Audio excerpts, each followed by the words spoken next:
안녕하세요, 올바름입니다. 오늘의 테슬라 소식과 함께합니다. 오늘은 월요일인데 노동절이기 때문에 미국에서는 마켓 홀리데이입니다. 빨간 날이면서 장이 쉬는 날이죠. 이런 때가 더 공부하기 좋은 재밌는 날입니다. 그날그날의 뉴스들에 갇혀서 못 봤던 기업들의 모습들을 찾아볼 수가 있죠. 오늘의 테슬라 소식은 두 챕터로 구성이 되었습니다. 첫 번째 소식은 빌 게이츠가 전기차, 그 중에서도 특정하자면 배터리를 이용한 전기차에는 한계가 있다고 말했던 것이 테슬라 커뮤니티에서 꽤 많은 노이즈를 내고 있습니다. 미국의 한 블로그에서 이걸 소개해 주셨던 분이 다소 공격적으로 빌 게이츠의 대화를 테슬라 세미가 불가능하다 이런 식으로 나오면서 좀 격한 얘기들이 나온 것 같은데, 왜 빌 게이츠는 이런 말을 했는지 전체적으로 보자면 어떤 의미로 받아들여야 할지에 대해서 한번 알아보고자 합니다. 두 번째 소식은 테슬라에 관해서 한 챕터로 구성하기에는 조금 작은 것들, 그러나 중요한 업데이트에 대해서 얘기해 볼까 합니다. 테슬라가 이제는 이중 보안을 실시하는 것에 대해 최종적인 테스트를 해보고 있습니다. 그리고 멕시코에서 모델 Y의 배송이 시작되었고, 테슬라가 랩핑 서비스를 예고함에 따라 자동차 제조업체 중 최초로 랩 서비스를 실시하는 기업이 될 전망입니다. 빌 게이츠 노츠에 대해서 해당 전문을 포함한 내용 중 하나입니다. 거의 불가능하다. 빌 게이츠가 이 구절을 얘기한 것에 대해서 굉장히 논란이었는데요. 이 아래 원문으로 소개드리자면 이렇습니다. 배터리 기술에서 혁신적인 변화가 있을지라도 배터리를 통한 전기차의 기술은 아마 18륜 트럭이나 화물선, 제트 비행기에는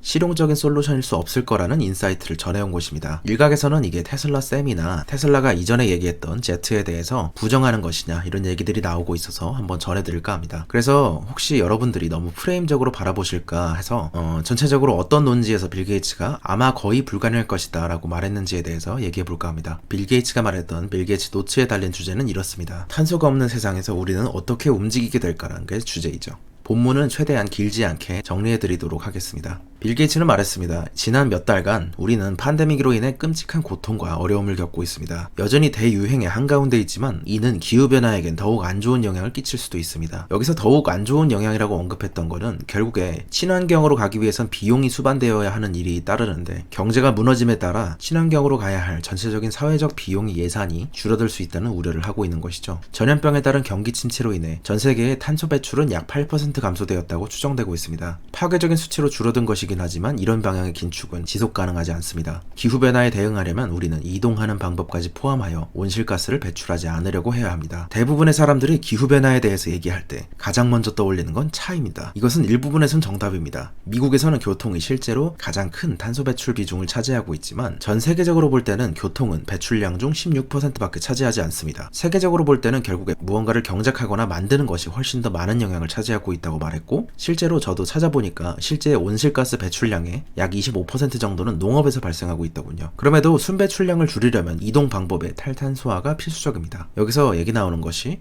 온실가스를 배출하지 않고 이동해야 하는 연료의 필요성에 의해 전기자동차가 나왔다는 것이고, 여기서 배터리 전기차를 의미하죠. 뒤로 넘어가서 여기에 이제 테슬라 얘기는 빌 게이츠는 하고 있지 않더라고요. EV는 단거리 여행에 있어서는 탁월하지만 전기차는 많은 유형의 교통수단에 대한 옵션은 아닙니다. 중략하고 여기는 문제는 배터리가 크고 무겁다는 것입니다. 이동하기 위해서는 무게가 많을수록 더 많은 배터리를 실어야 하고, 더 많은 배터리를 실을수록 더 많은 무게와 전력이 필요하다는 것이죠. 이런 기준에서 그는 배터리 기술의 큰 발전에도 불구하고 18륜차 트럭이나 화물선, 여객기 같은 고중량 장거리 교통수단의 실용적인 솔루션이 될 수 없다는 것이고, 이러한 무거운 장거리 차량에는 다른 솔루션이 필요할 거라고 말했습니다. 그래서 이걸 보고 생각해보니 저도 같은 생각이긴 합니다. 배터리를 이용한 고중량 장거리 차량에는 여러가지 한계점이 있고, 열 문제나 라이프 사이클, 가격이나 적재 화물의 비중 등 생각해야 할 게 많습니다. 그래도 조금 더 자세히 들어보자면 테슬라 세미에 대해서 생각해볼 때는 머스크는 메가 차저 네트워크를 중간중간마다 트럭 스탑처럼 충전소를 만들겠다는 것인지라 장거리로 이동하지 않고 중거리 정도를 생각하는 것 같습니다. 그리고 추가적인 생각인데, 모빌리티에 대한 여러가지 뉴스들을 쭉 본 결과 화물선이나 여객기에 대한 것은 이렇습니다. 바다를 가로지르는 컨테이너선은 할 수 없지만 그래도 연안 페리는 운행 중에 있습니다. 그리고 대륙 횡단하는 747은 불가능하지만 그래도 소형 전기 비행기는 시범 운행에서 성공한 것들이 매우 많습니다. 그러나 우리는 여기서 한번 구분은 해야 하는 게,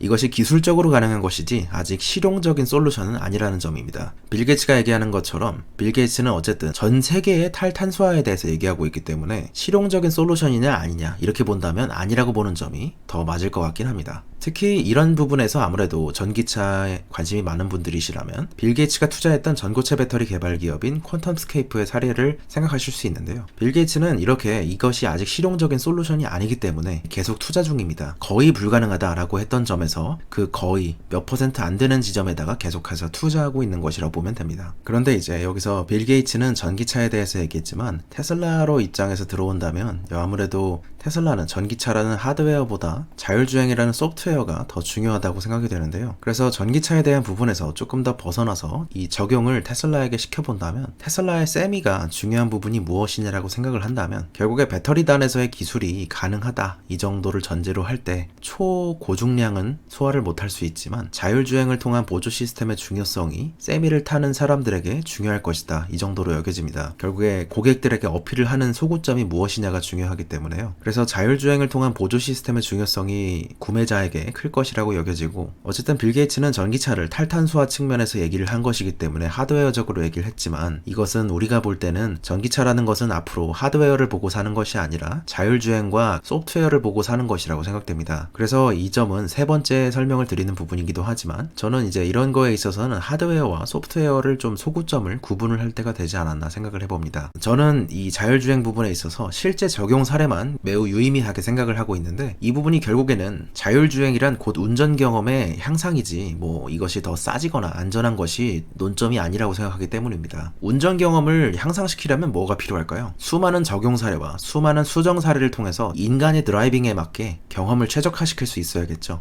MIT의 렉스 프리드만이 했던 얘기처럼 인간 중심적 자율주행이란 자율주행이 더 안전해서 등록되는 것도 아니고 더 빨라서 도입되는 것도 아니고 더 싸져서 도입되는 것도 아닌 인간의 주행 경험을 더 편하게 만들 때 빠르게 도입될 거라는 것입니다. 그래서 이런 점으로 테슬라를 바라본다면 또 다른 뷰가 생기실 수 있다고 생각합니다. 그러면 패신저 젯 한마디로 여객 비행기가 왜 안 된다고 하는 부분에 있어서는 이 부분에 있어서는 UAM은 다른 문제라고 생각합니다. 도심 항공 모빌리티이기 때문에 대륙 횡단을 하는 747처럼 몇천 몇만 킬로를 갈 이유가 없기 때문이죠. 킬로와트당 400와트시 이상의 수준이라면 여기서부터 기술적으로는 가능하지만 실용적이냐 아니냐에 대해서 논리가 시작됩니다. 첨단 소재들로 채워지기 때문에 대량 생산을 통한 비용의 감소까지는 시간이 걸릴 것이지만 UAM은 높은 수준의 자율주행과 높은 수준의 관제 시스템이 필요할 것이란 생각입니다. 비용적으로는 당연히 넌파일럿이 필수 조건이겠죠. 그러면 여기서 기술적인 요건은 배터리로 인해서 충족이 된다 하고 비용적인 실용적인 요건으로는 넌파일럿을 통해서 자율주행과 관제 시스템을 통해서 충족이 된다면 이제 남은 것은 규제, 정책적인 얘기입니다. UAM이 비용적으로도 기술적으로도 타당할 때 여기서 실용적 수단의 요건은 충족되었다면 이제는 연방항공국에게 규칙으로 관리되기 위해서 안전성 인증이 필요할 겁니다. 이 부분은 9월 6일 아마존 소식에서도 말씀드렸듯이 드론 배송도 2024년까지의 FAA 규칙이 나올 것이라 예상되고 있는데 이것도 일각에서는 좀 더 딜레이 될 거란 얘기가 많습니다. 그렇다면 이 드론 사례를 감안해 봤을 때 정책 규제상으로는 풀스케일러 UAM이 운영되기 위해서는 약 6년이나 10년 후에나 가능할 수도 있겠죠. 기술적, 실용적, 정책적으로 허가를 받는 3요소의 그린라이트를 모두 받기 위해서는 꽤 오랜 시간이 걸릴 거란 얘기입니다. 하지만 그럼에도 이것은 아예 불가능한 문제는 아니라는 점입니다. 그리고 어펜딕스로 추가로 말씀드리자면 처음에 보시기에는 조금 우스꽝스러울 수 있으나 독일에서는 이런 방식으로 지멘스와 폭스바겐이 같이 합작하여서 펜타그래프 트럭에 대해서 이하이웨이라 그래서 실험 중입니다. 적은 양의 배터리로도 가능한 방법을 모색하다 보니 이런 방법도 나오게 된 것이죠. 아마 결국에 이 부분은 철도 전기 시스템을 담당하고 있는 지멘스에서 주력하는 듯 보입니다. 두 번째 챕터입니다. 테슬라 관련 뉴스들을 3건 정도 정리해볼까 합니다. 일론 머스크가 보안 인증 시스템에 대해서 트위터로 답변을 했습니다. 머스크에게 2단계 인증이 필요하다고 말했고 어떻게 진행되고 있는지를 묻는 질문자가 있었으며 머스크는 이에 대해서 우리가 늦었다 이런 얘기를 하면서 SMS나 인증 앱을 통한 2단계 인증 방법에 대해서 현재 최종 검증을 거치고 있다고 언급했습니다.